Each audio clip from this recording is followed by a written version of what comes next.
Child marriage often occurs as a result of poverty and gender inequality.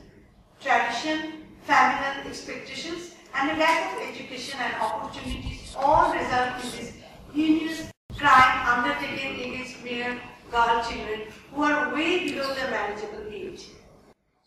On the occasion of Bangladesh Girl Summit 2014, I, Selima Ahmed, President of Bangladesh Women Chamber of Commerce and Industry, Business for Peace Honoree, a conscious world citizen pledged to take concrete steps towards empowering 1,000 girls by 2020, giving them opportunities to gain skill and education, by giving them the knowledge and confidence to express opinions and participate in decisions about their future, by giving them opportunities to be independent financially and emotionally through entrepreneurship.